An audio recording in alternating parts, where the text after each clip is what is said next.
Yes, yes. So we're going to talk about hello, everyone. Welcome to the CrankyHockeyWriters Show. We're going to talk about the second round today, even though we don't know exactly all the matchups yet, but we know most of them, and we have a good idea on the others. So, and then we're also going to talk a little bit about officiating because it's it's the law at some point. Even though, we'll get into it now. But let's start the show. It's the 28th, correct? April 28th. Yes, April 29th. Sorry. I'm one day older than I thought I was. Here you go. Hello, Hockey World. It's Wednesday, April 29th, 2015.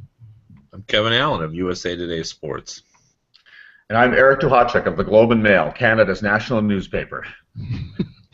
And I'm Mecklin of Hockey Buzz, Pennsylvania's official hockey newspaper. And welcome to the Hockey Buzzcast on HockeyBuzz.com. Welcome to the Cranky Hockey Writers Show. I did that again. This is the Cranky Hockey Writers Show on HockeyBuzz.com, and this is the podcast where Kevin, Eric, and I get to fix the hockey world or thereabouts. So, yes, we are now in the midst. When we're recording this, we don't yet know what's happening tonight in the game between Detroit and Tampa. So maybe we should discuss that first, and then we can get on our second prediction thoughts, or any other thoughts that we have in the first round. Maybe we should start there, Eric. Anything in the first round that you like that really kind of surprised you or shook you? Well, here's the thing. Since I picked Minnesota over St. Louis, I can't call that a surprise because I've been backing the Wild for the entire season, and I think that the way they played in the final third of the season, they were terrific. And so that, to me, was one of the many pick'em series that Kevin and I were talking about the last time we did this. And the fact that it went Minnesota's way, I don't think you can call that a surprise. And just about everybody that was looking at the series wondered if St. Louis's goaltending would hold up, and it didn't. So that wasn't, I guess, a surprise since everyone talked about it. So maybe the biggest surprise is the fact that that the team with the fewest number of points in the playoffs, the Calgary Flames, is still standing after one round. I mean, that was the series that I was on, and they played very well. I mean, they surprised me because again, you try to I see them more than any other team live because I'm based in Calgary, and yet you try to be analytical about it. And to me, Vancouver had just a slight edge in defensive depth. And I thought that ultimately, as the series went on and Calgary played three defensemen about 28 to 30 minutes a night, that it would end up costing them. But there were no overtime games. The series was scheduled on an alternating basis. Calgary got a really important psychological win in the first game. When they reflect back on the series, it wasn't so much even just getting the win, but it was the circumstances of it, which was Chris Russell scoring in regulation with about 29 seconds to go in the game and then stealing that game. And they weren't chasing the series. They played with confidence and they got it over in six. And Bob Hartley was joking yesterday. Those three defensemen, T.J. Brodie, Dennis Weidman, and Chris Russell were in the ice tub for 72 hours afterwards. So Ottawa, when their year ended, everyone said the same thing. Too bad it's over, but a great year. Winnipeg, too bad it's over. It's a great year. Nashville said all that. Calgary is in the final eight. It's just incredible. It's mind-boggling. They were supposed to be in the Connor McDavid lottery, according to a lot of people, and they are in the final eight. So if you're talking about surprises, I would say that I would list that as my number one surprise in the first round. It's a good one. I will note that I had Calgary making the playoffs. I think I was one of the few people in our Well, you know what? You needed to publicize that more because Aaron Ward of TSN is getting so much mileage. Oh, really? I didn't realize that. Okay. Out of the fact that they've replayed it. It's like watching Coach's Corner. Every time Don Cherry gets the producer replay it. Here's what I said. See there. Look how smart I am. Well, TSN has been doing it there in Word because he went out on a limb and there was all these great reaction shots. He's on the panel with McKenzie and Drager and all these other guys, and they're all kind of not rolling their eyes exactly, but like smiling bemusedly. Yeah. And he was right. So you needed to do a better job. I need to do a better job at that. I will. Promoting that because that's pretty good. I appreciate that. I will. What do you think about Calgary, Kevin, the team I picked to make the playoffs? What's your thought? Well, my thought about Calgary was, this all started at the end of last season with Calgary. They were playing pretty well and playing, to me, a style of hockey that they could carry. Like it's one thing to get hot, but can you continue to play the same way that allows you to be successful over a short period? Can you do it over a lengthy period of time, and now they've done it for a season and a quarter, or a season and a third. And so I've been real impressed by that team. The line of Hoodler and Monahan and Gaudreau has turned out to be a legitimate top caliber NHL line. The moves that they've made in the off season, even without Giordano, their defense has been strong. Russell has been a shot blocking fool the entire regular season, and then has been an impact player in the postseason as well. So they've been very, very impressive. I guess the other surprise, two other surprises I've had, is one, I think the Red Wings have played much better in this opening round than I thought they would. I mean, the Lightning clearly are a better team.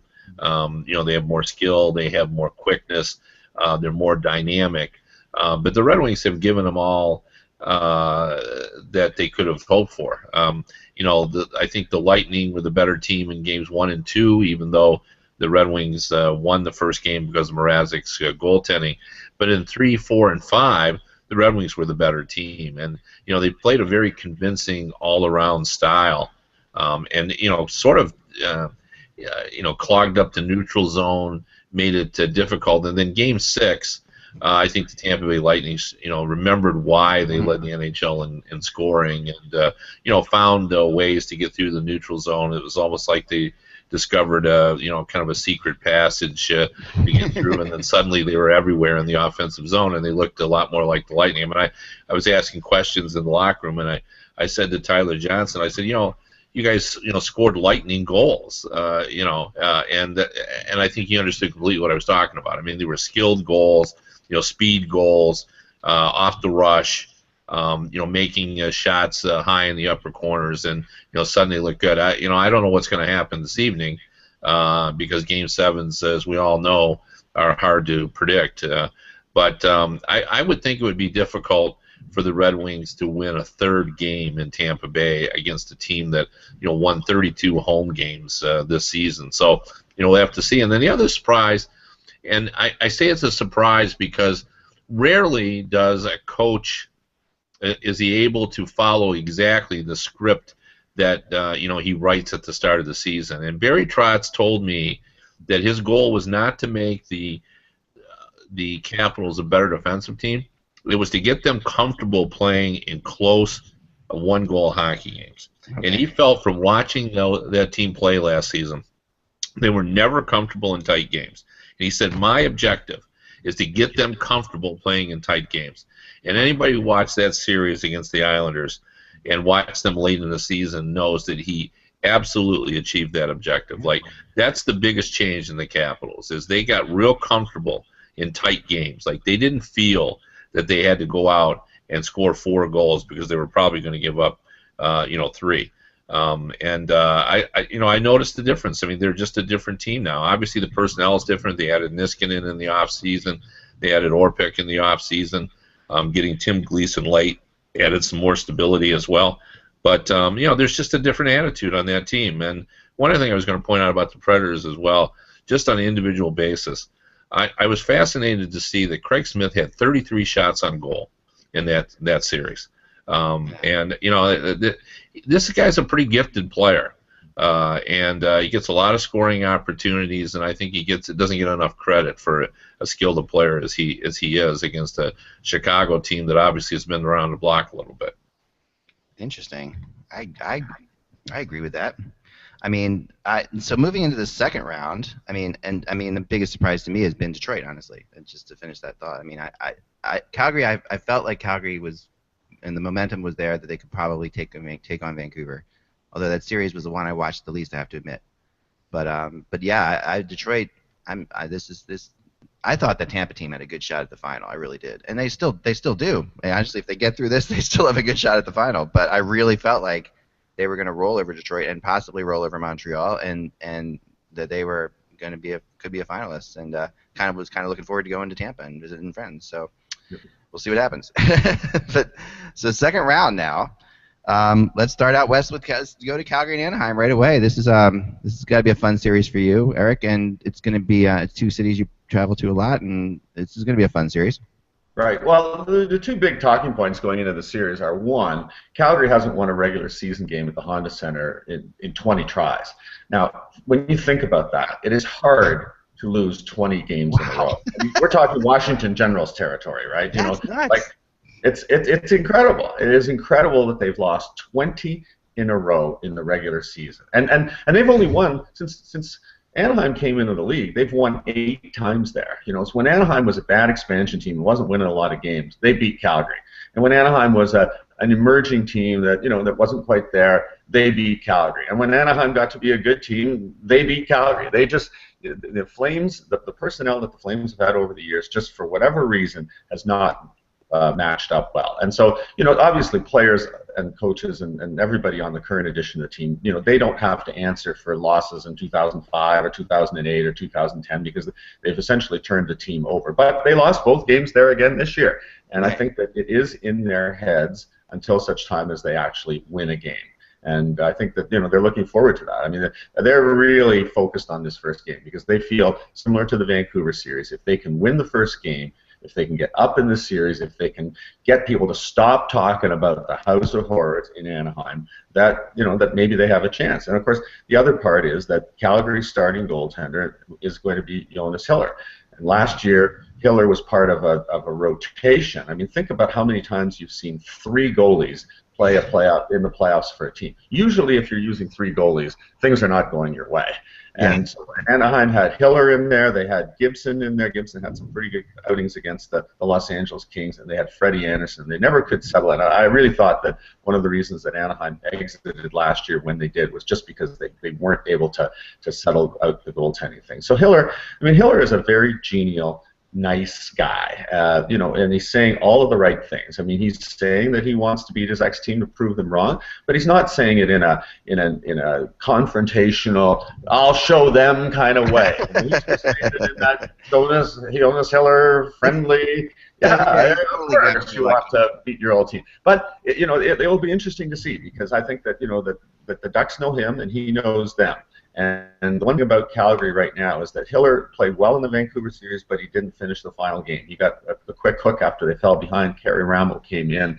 And I think that Ramo has a different type of style, and I think he's more inclined to be a guy that can steal a game and a series for you because I think he has greater highs and I think he has maybe deeper lows. So if it gets to the point where because of everything else, because of Anaheim's advantage in size, because of their depth on defense, because of all of those things, if Anaheim starts to get the upper hand there, I don't think they'd be afraid to switch to him because they feel that he could, give them something that maybe Hiller can't. So start with Hiller, and if he's as sort of metronomically consistent as he was against Vancouver, because he was good, he was real good in about 3 of those first 6 games. And then they're going to see. But it's an interesting series. There's a lot of sort of backstories there that make it really watchable, including the fact that Ryan Getzlaf played his 4-year junior career in Calgary for the Hitmen and has a lot of ties, a lot of familiarity with the building, and always seems to do well against Calgary. I think just because the Hitmen, the Calgary Hitmen, the junior team, they dress 15 feet from the Flames, so that was his whole time. As I say, he's always pretty good against the Flames in Calgary.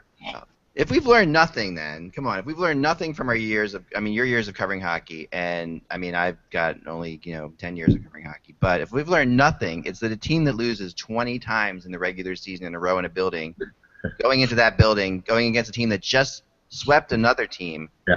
Calgary's going to win that game 1. Of course they are. Of course they are. There's absolutely. If you have money, if you put down on hockky, Calgary's winning that game. There's no 2 ways about it. Yeah.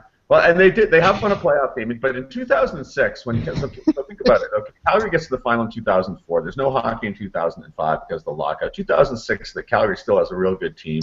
They go in the first round against Anaheim. They're favored, and they do win 1 game in that building, and they probably should have won 2. They probably actually should have won the series. I could still see the circumstances of Christian Huselius hitting the goalpost in the final minutes that would have won the game for them, and they end up losing on a Sean O'Donnell goal in overtime. And then Iginla fights Francois Beauchemin, one of the great fights of all time. Iginla has nothing left for Game 7, and Calgary loses, and that's the end of that team. They start to spiral downhill after that. So yes, you're right. You're talking about the law of averages, not just the hockey gods too. At some point, you have to finally win if you're at the and you're combining that with this is a team that just swept their opponent, because that's another thing that's always troublesome. Like, Anaheim just swept an opponent, which means they got out of that round not easy, but relatively easy, and they haven't played for a while, and that also plays into their favor. I mean, those are two major crazy hockey type gods things that are going against Anaheim in Game 1. I think Anaheim can win the series, but Game 1, man, if you got money, put that on. I'm with you on that. I've always felt in just watching the playoffs through the years too, like it's never an advantage for your team when you sweep the other team. No. I would almost prefer to have a series go out, and I get it. There's the rest and the injuries and so forth. You get time to heal, but the teams that are the most successful are the ones that play 6-game series. They're on a roll. They get their rhythm. They're playing every other day. Their confidence is high. When you win and then you sit, you forget why it is or how you won. That's sort of my take on it all. And I think you're better off. I mean, you don't want 3 7-game series because it wears you down. But I think it's almost better if you just keep playing. Like the sitting out just seems to rob teams of their vitality, I think. And players are creatures of habit. They're like horse races. Horses in horse racing. They like certain rhythms. They like the every other day game thing. They like the way that all plays out. And when you break them from that, and for a bunch of days in a row, it is hard to get back into that. You know what else it is? I've had players say to me over the years, enough of them that I believe this to be true, that if you sit out as long as Anaheim has, what you don't have in that first game back is the feel of contact. Even if you're a guy whose game is making contact, it's like coming back in the exhibition season. The hardest thing to get used to is the contact and playing in the close quarters. I mean, you can ride the exercise bike on the off day. You can have a hard practice. It's not the same as the contact in a game, and you get it back real fast. And then generally by replenishing the tanks, you're fine. But if you lose a critical game early just because of that and fall behind, sometimes it's hard to get back. And that's the other thing I find. Don't you think, Kevin, that in first round everybody's fresh, everyone's excited, everyone's in the playoffs, but if you fall behind in the second or the third rounds, it can go away real fast. You can just you lose 2 games and then you lose an overtime game and you look up and what, we're down 3-0. How did that happen? You can just lose it really fast in the second round. And I think teams tend to be more resilient in the first round. I think that it's really important to get out in front in the second and third playoff rounds. Yeah, I remember Jim Nill told me once too, and I've really been struck by this and I've never forgotten it. He feels that it takes elite level pro players only 48 hours to lose their level of conditioning. Like that's how finely tuned they are. That he said, like, if I didn't skate for 48 hours, like I didn't feel as sharp as I was, when I skate every day. And he just said, I mean, it's not anything you can define. It's not appreciable, but he felt the difference, and I bet he's not alone. I bet there are a lot of NHL players or even pro athletes in general who, if they just fall out of that rhythm even a little bit, they just feel a little bit off. And I think most of us understand that by human nature. Like if you're working in the yard and you got a good pace going and you're cutting down trees, and you go in and have lunch, you come back out, it's hard to get going again. I mean, I just use that as it's just kind of a everyday example that we can relate. Or you're playing golf with your buddies and you stop after the 9th hole and have a drink and a sandwich, and then you go out to the 10th hole and you're just not as you magnify that at the level they're playing at and take 5 days off or 6 days off where all you're doing is going out for a 45-minute practice, and then you're going back and playing an elite level game, and then take the team that played 2 nights before, and they're still in the same rhythm. I understand why it's sort of hard to get get going again. And I think most coaches feel that way too. Like they don't like the 7-game series because it does physically wear you down, but I think they do like to start right after they've completed, as opposed to having 4 days to 4 or 5 days to think about your next opponent. Yeah, and besides agreeing with the fact, guys, let's talk about this. What do you think the optimum time between games is for a player? Because Calgary played on Saturday and won, and they will have 5 days off. And I was trying to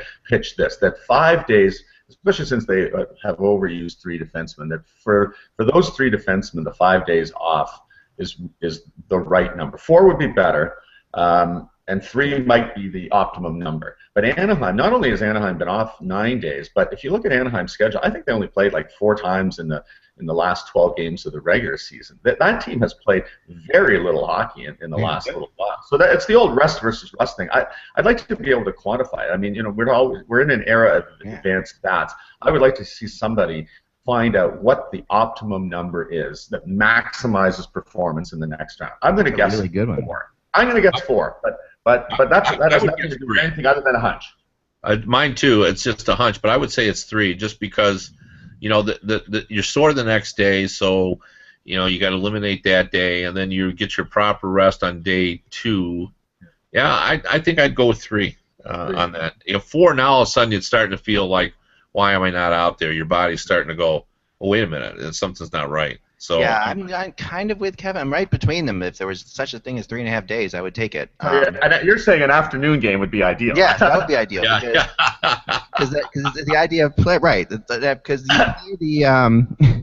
because you're not playing, and when you play every other day, so you have the 1 day off, that's normal. Then the next day you would normally play, so you're not playing that day.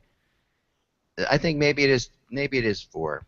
Maybe it's okay, so who's going to have the optimum amount of rest? It'll be whoever wins the Detroit-Tampa game then, right? Yeah. I mean, realistically. Yeah. Right. And here's my thing too about this. I talked to a coach one time who really sold me on this, and I've always thought about it. I've never even mentioned it or written about it, which is funny. He believed that your performance in the next round had a lot to do with the team you played before, the way they played, and how that set you up for the next round. So he said that he said it's not just the matchups working that you want to play a team, but like let's take.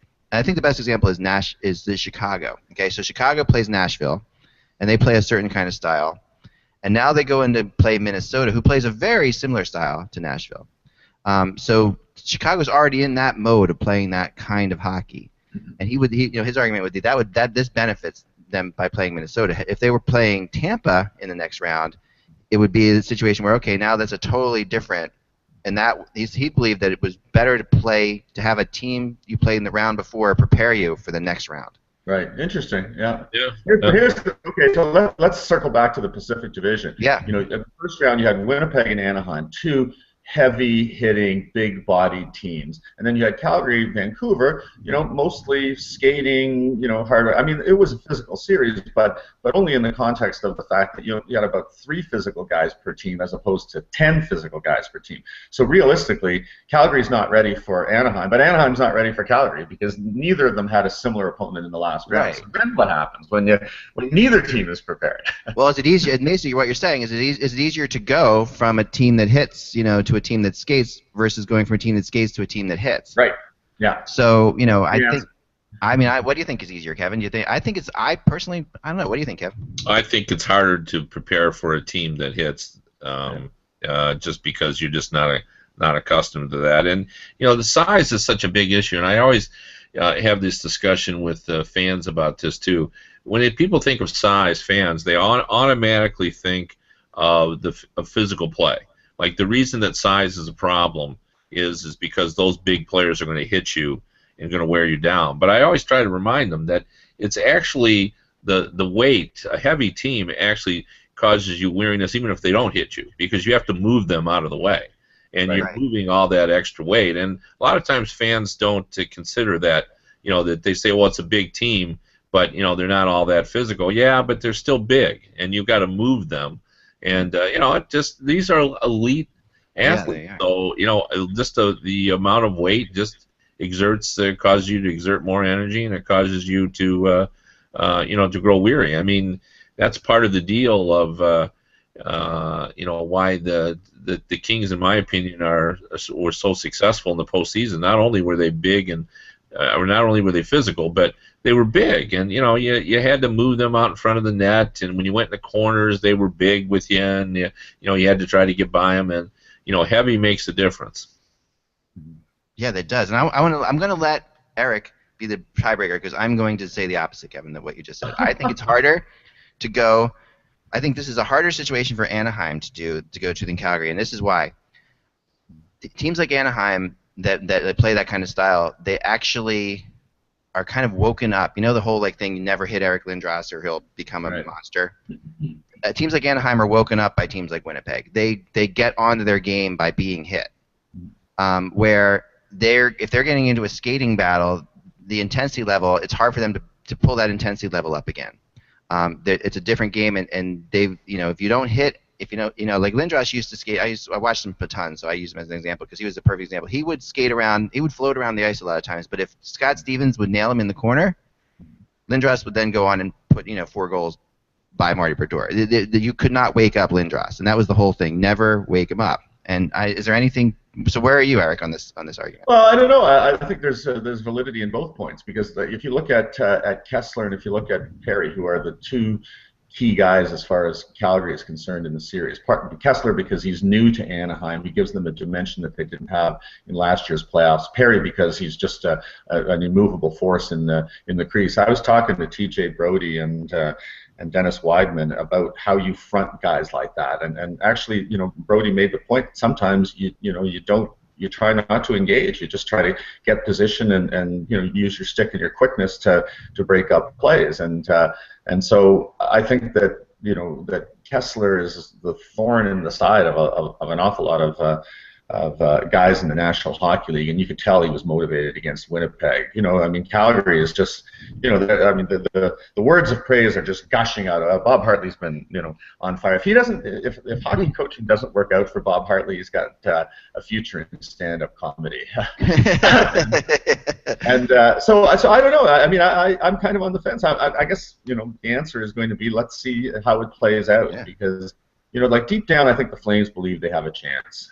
They just think that once in a while, Kevin talks, and I like when he mentions this, that sometimes there's just momentum, and the one thing that you can feel in Calgary is momentum. The building is crazy. The people are wearing the jerseys, and there's, the Red Mile has started up again, and everybody talks about it, and I don't think it's just paying lip service, how the team has been fueled by the energy of the community and the fans. It's been pent up here because the team hasn't won much in the playoffs. Except for 2004, they haven't won a playoff series since 1989. So it was almost this big cathartic relief in Calgary because of the playoff series. And the 2 years that they have made the playoffs, 89 and 2004, they just carried that momentum forward. And so I think that there is sort of this belief that they can do it again. 2004 in the second round, they had no business beating Detroit. Detroit was just the better team. They had no business beating them, and yet they did. And so, I think that the feeling here is that again, they really have no business beating Anaheim, but let's see. Let's play the games. Let's see. I wanted to bring up here, since we're discussing sort of the matchups too, I wanted to bring up something I talked about on radio. We talk about what Gary Bettman likes to call competitive balance and what the rest of us call parity a lot. But I think when I'm looking at the second round matchups and even the potential second round matchup with either Detroit or Tampa Bay against Montreal, what struck me as I was looking at them yesterday is, and I don't think this has been true in the past, is really any team that's left really could make a run all the way to the Cup. Having watched all these teams, Minnesota and Chicago are good teams.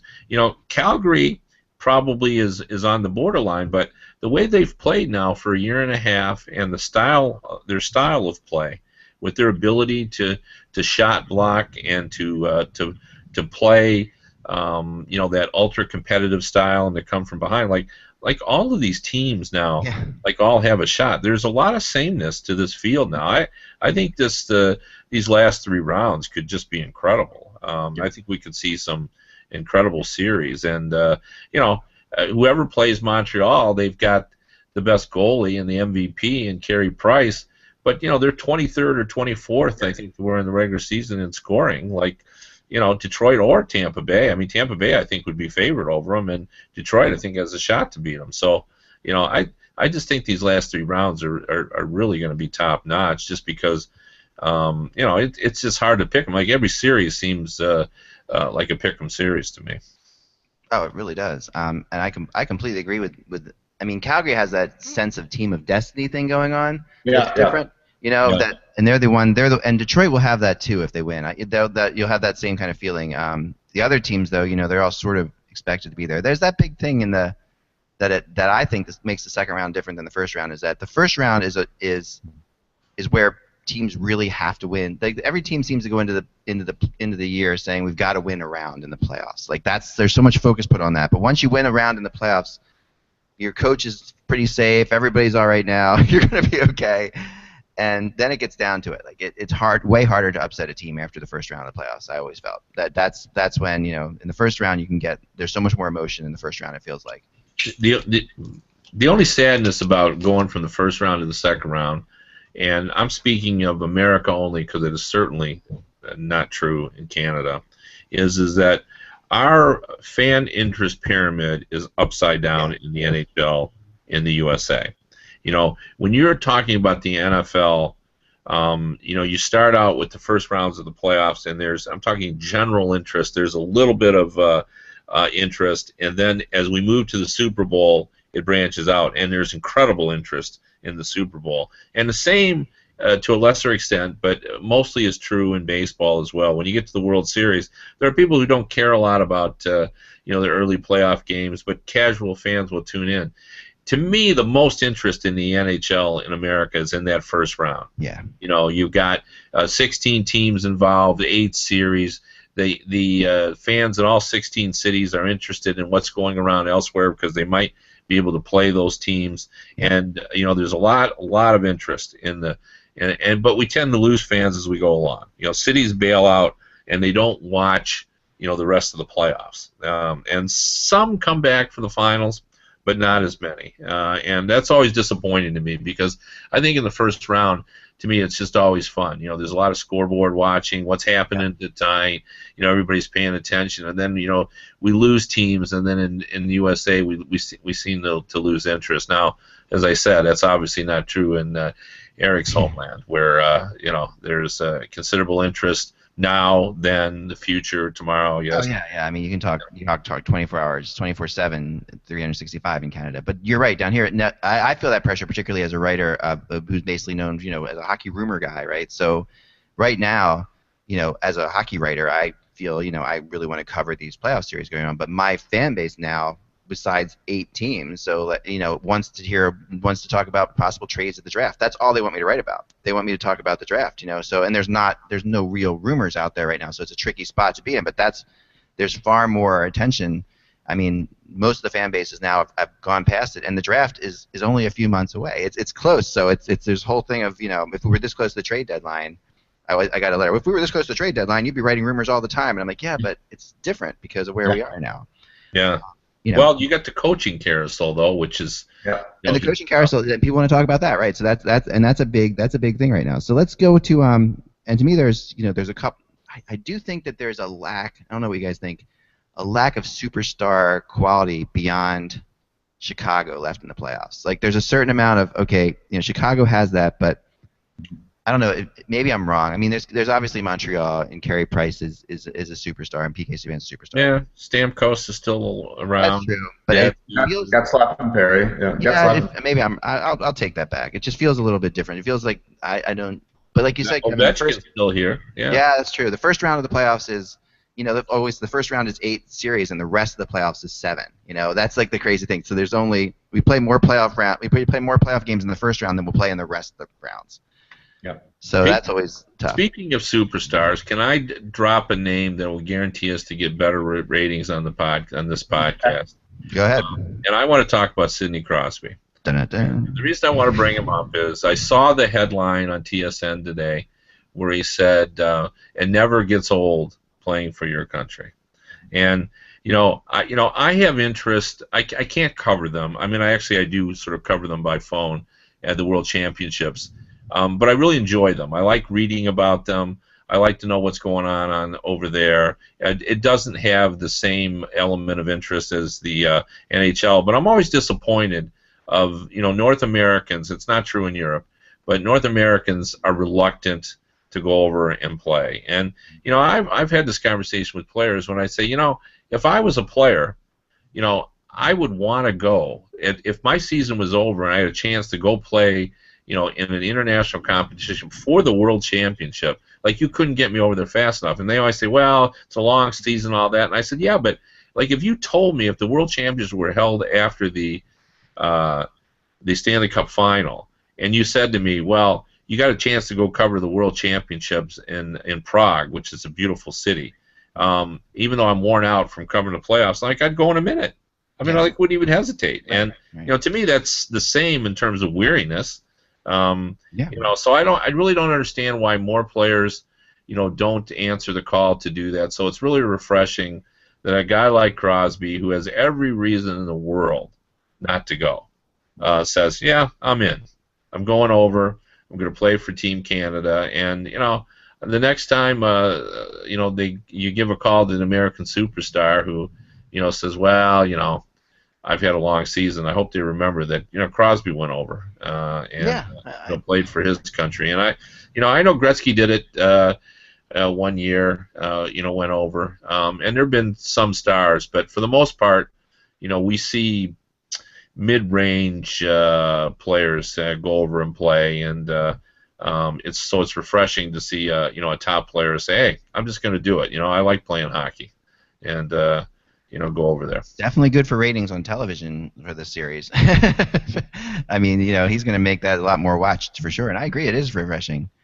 I tweeted that out too and got like 100 retweets because I do think, well, Sidney Crosby, it's funny because Canadian hockey fans are a little bit divided on Sidney Crosby because there are people that love him and understand that he's been a big part of 2 gold medal winning teams, and there are some that that don't like him in the same way that there were some that complained that Wayne Gretzky was a whiner. Right. And so but I think in terms of the overall perception of Sidney Crosby, that this tilts the meter more on the, good for Sidney Crosby. And Kevin and I both know him and have dealt with him and know he's a real fine young man and just a good person. Somebody that doesn't have any of the trappings of a superstar, like a normal human being, and it's amazing that he's played as long as he has and still has a little bit of that genuine aw shucks quality. And so I can't add anything more to that because I think that it opened a lot of eyes. It's like, wow, really? Sidney Crosby's going, good for him. And I know Team Canada's management is thrilled to have him over there. I know the tournament organizers are thrilled. I've covered that event a couple times, once in Vienna and once in Bern, Switzerland. And it is amazing how when you go over there and you get caught up in the city and the event, it matters. It matters to the Europeans. They have pretty good television contracts. The IHF has it set up, and suddenly that becomes your world. It's funny. Everybody was talking. Remember how because of the Washington Islanders series in the first round this year, there was an awful lot of reflecting back on that massive overtime game in 1987 where LaFontaine scored the goal and Steve May. I was in Vienna when that happened, and I remember I went to bed and woke up in Vienna's pre-internet, and the game was still going on. Nice. There you go. And there was no result, and I think that the Canadians were interested in the result of it because they were hoping to get like a player or two at the end. And I remember going to the ring, and I said, "Are you getting anybody?" The game's still going on. So that's awesome. Funny.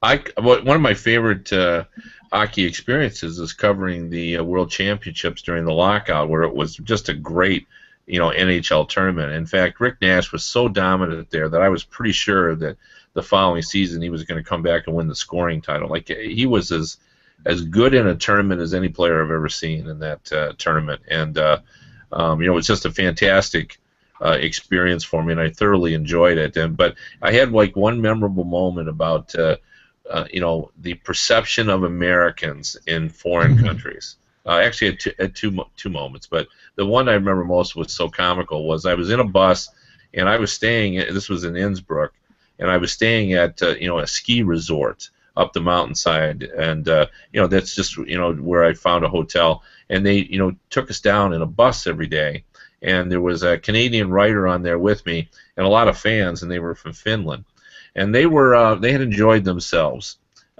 immensely at the game.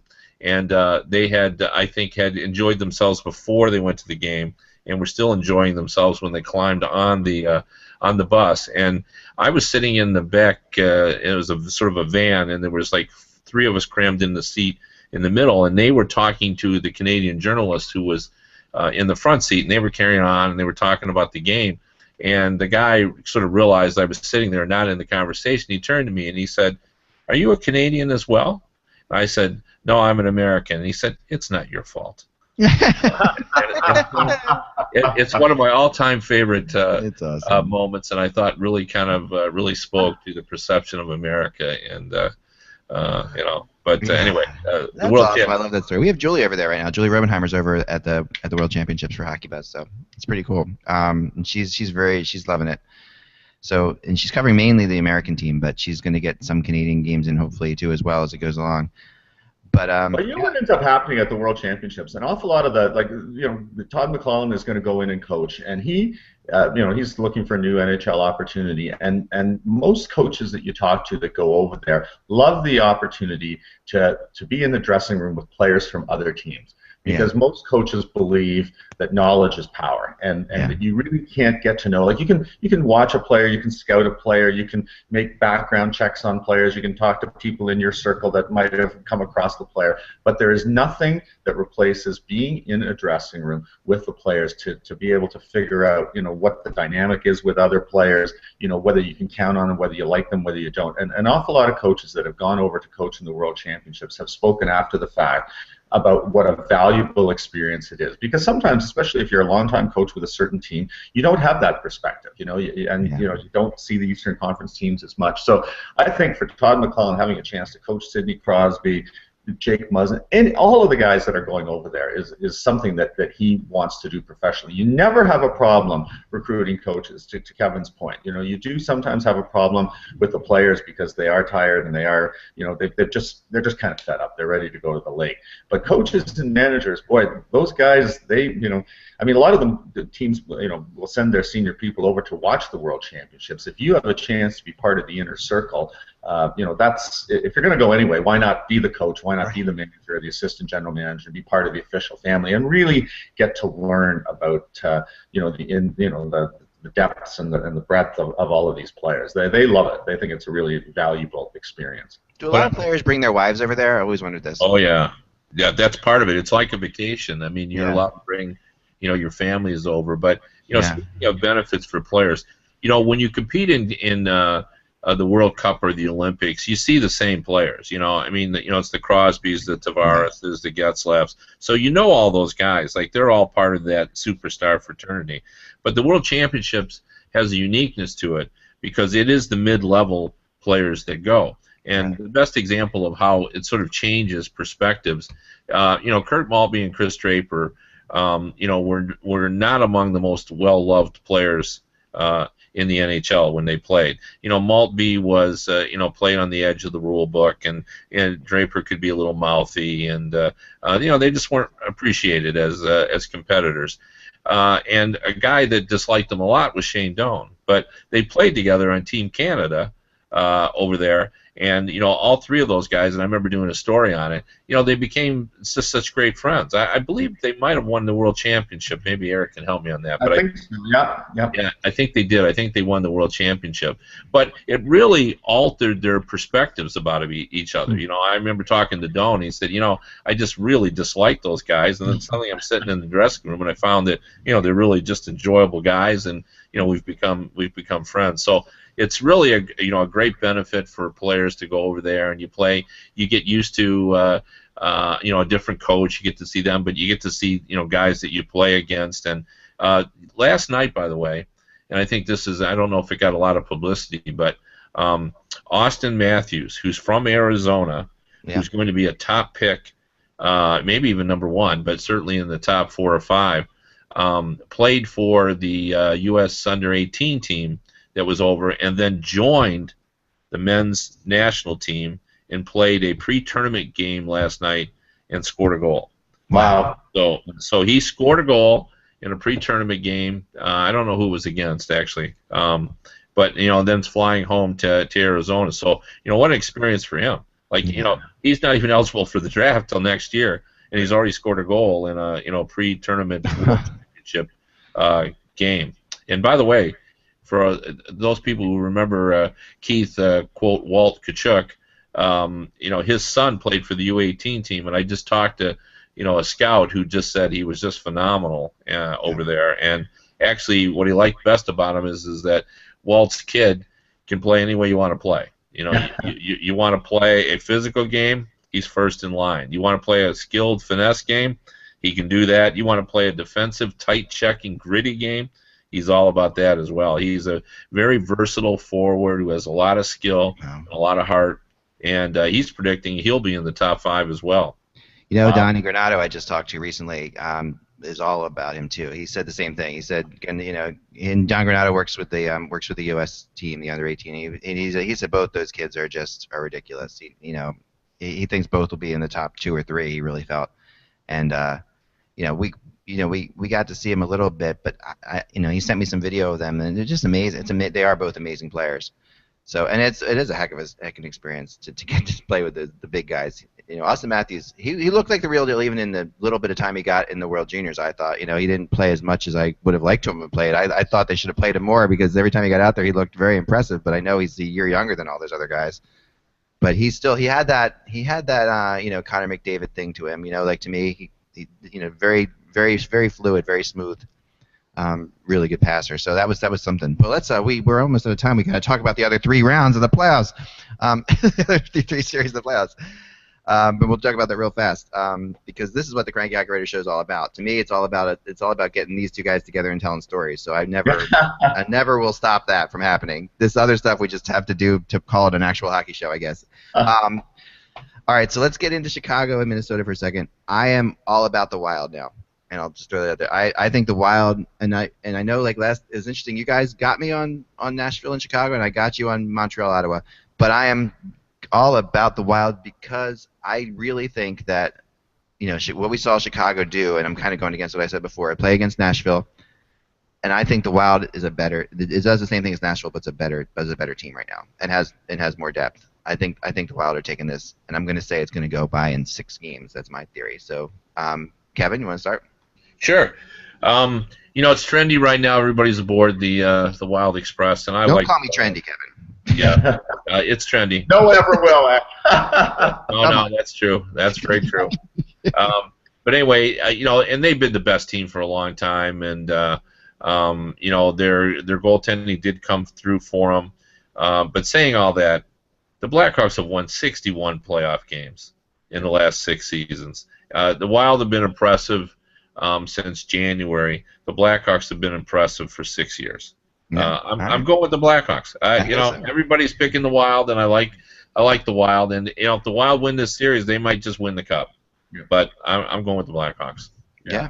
Well, if you dig down into my Twitter timeline back to October, you'll see that I had Minnesota as the dark horse team to come out of the West. And one of the things that I've learned in this business is never switch horses in midstream. I did that one time. I made a pick. Honestly, I think it was the year, I can't remember the year. I made a pick at the start of the year in the Hockey News, and I got it right. But what happened was, when the team that I picked at the start of the year got to the final, I picked them to lose the final, and so I got that wrong, and you undermine your great prediction from 8 months ago because you jumped off the horse. So I learned a long time ago that you don't do that, even though things have changed dramatically since October to now. The one thing that I like, so I'm sticking with Minnesota, not with any great conviction, but because I picked them earlier. But I do think that.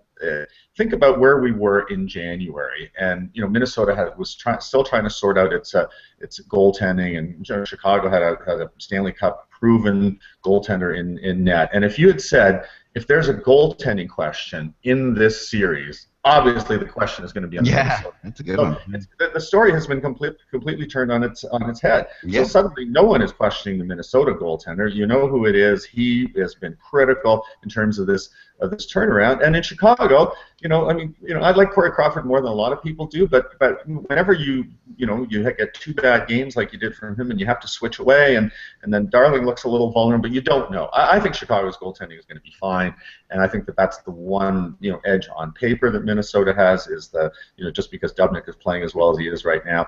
But I'm not sure that there's going to necessarily be a whole lot of carryover, and if the goaltending is even, then it's hard to go against Chicago's experience. But I'm with you, Eck. I'm going to take Minnesota, and we'll see what happens. All right, I like that. Okay, so and I'll let you, Kevin, you get to start the next one, then Eric, you get to start the final one. So you're going to start the Rangers and Caps.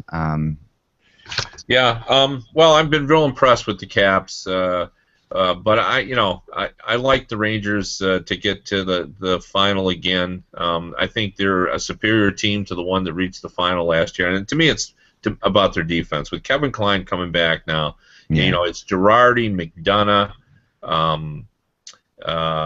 Kevin Kline, Dahl, and Boyle and Yandel. I mean, we got Boyle playing your number 6 defense, and I think that's good. They've got Lundqvist up front, and I think they're not star dependent up front on their offense, and I think that can be a good thing. Like, they get goals up and down their lineup, and they got tremendous speed, and I just think they're just too much to handle. I think the Capitals, for as good an offensive team as they've been now their defense is much better, and I think they're a scorer short. To compete, with the Rangers. So, I'm going with the Rangers in this series. All right, Eric? Yeah, I'm picking New York too, and pretty much for all of the reasons. I just like their defense. I look at Calgary. I mean, Calgary's got 3 defensemen that are carrying the load, and then boy, they can't even play the 6th guy. And so then you look at New York, and they've got so much depth on defense and so much skill on defense, and so it doesn't matter. You can get caught in a matchup game, and it really doesn't matter because you've got guys that can get the job done, and they have the best shutdown pair currently, I think, in the National Hockey League. So, yeah, I like Washington's run, and I love the work that Barry Trotz has done with them, but I'm taking New York too. All right, I'm going with Washington. Okay. This is why, because I'm basing it on what I said earlier. I think the Capitals are a better version of the Penguins in terms of the fact that the Caps have more up front. I think really I mean beyond. Crosby, Malcolm was halfway there, but I've like some of the Capitals players are really coming into their own. Some of their forwards, and Kuznetsov is just a star. Like he's turning into an absolute stud. And he's the difference, I think, in this series. Ovechkin's always going to be Ovechkin, but I wasn't overly impressed with the way the Rangers played against the Penguins. I thought they were okay, but they were just okay, and it might have just been a warm up and all that. And you could say, okay, now they come into their own, and they might hit their stride and go to the finals and take out the Caps in 4 or 5 games. But something seems wrong with the Rangers. And although the Caps didn't exactly blow the doors off with the Islanders, I just think that was a big momentum thing. To win Game 7 in Washington was a big deal for Washington. Kind of like you were talking about with Calgary. It's a big deal. They have lost a lot of Game 7s in Washington, and they got through this one, and they won it.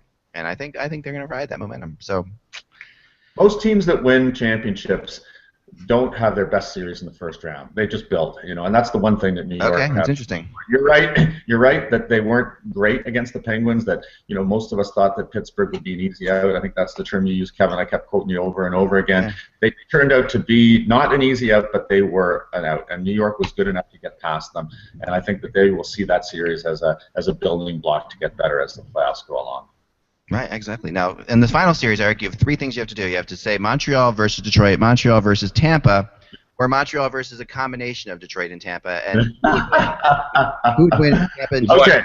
If Tampa advances, I'm picking Tampa for no other reason that they own them in the regular season, and I feel that they feel that being swept last year without their goal, they have something to prove. So I saw a lot of those Tampa-Montreal games, and I don't think Montreal can match Tampa. I mean, Montreal has a pop-gun offense. Tampa has an extraordinary offense. Montreal has Carey Price. I think Tampa can score enough against Carey Price, and I'm not sure that Montreal can score enough against Ben Bishop. So if Tampa gets through, I'm picking them to get through to the Final Four. If it's Detroit, I'm going to go the other way. I think that Detroit is just not as good or as deep as Tampa, and I think that that if they find a way, if Detroit finds a way of winning this emotional series by winning a 3rd game on the road in Tampa, I'm not sure what will be left in the tank to play Montreal. So Tampa is my pick if they advance, and Montreal is my pick if Detroit advances. I got you. Perfect. And if they combine teams, it would be the combination team, I would guess, because... Well, if you could combine Detroit and Tampa, that's my team to win the Stanley Cup championship. Yeah. That's one of the great teams of all time, boy. It would be a really good team, and they would have no problem at all. That would be a great team. Here's the one thing about that. and we would never ever guess this before the playoffs started, the #1 pick on that combined team would be Tyler Johnson. Not Datsuk or Stamkos. It would be Tyler. You'd have to take him. The way he has played in this series and how dangerous he looks. Like he's looked like Pavel Bure in his prime. I mean, he's just so dangerous in this series, and he looks like he's always a half stride away from a breakaway. He's been very, very impressive. I know how good he was in the regular season, but I think in this playoff he's looked even more dangerous than he did in the regular season. If Tampa wins that, if Tampa wins this series and they go on, he's got to be the leading MVP candidate. I mean, that just the way he took over this, I think so far. I mean, he'd be one of them at least. But who do you have in this? If it's Tampa or Detroit, Kev, what do you think? I'm picking the Canadians to go down, whether it's the combined team, the Tampa or the Detroit Red Wings. I think it's the lack of goal scoring. The Mrazek has been just hot enough that you got to give them a chance against both Tampa, and if they get in, I think Detroit will find some scoring, and I think their scoring is suspect in Montreal, and Price has been great, but I think I can see an upset even if Detroit gets in. I am really not doing this to be contradictory, but I am gonna go exactly opposite of what Eric said, and I think Detroit can beat Montreal, but I don't think Tampa can. I have just the way I've seen from what I've seen of Tampa, and I think we can all admit that Montreal is the hardest team to try to predict for or against. I mean, that in my mind they are, because they find ways to win games, and they just do find ways to win games, and they have Carey Price, so they have this two interesting things going all the time that make them hard to pick against. But I like Mrazek. I think that. I think Detroit's a better version of Ottawa, and Ottawa gave Montreal fits. But I think that the goaltending in Tampa is what gets to me. At the end of the day, I think they're playing the wrong goalie. I think Vasilevsky should be in there, and I just think that they're going with Ben Bishop, and eventually they're going to be going with Vasilevsky. Obviously, I think he's going to be their goalie for several years to come, and they're going to regret not playing him now in this series. I think that's how I think it's going to play out. But we'll see, man. We got a lot to think about, and we didn't have to talk about the refs. Woohoo! Which is great. So that's all the time we have. You can make sure you check out Eric Duhatschek, of course, at Globe and Mail, and Kevin at the USA Today. And remember, without the buzz, it is just hockey. We'll talk to you soon.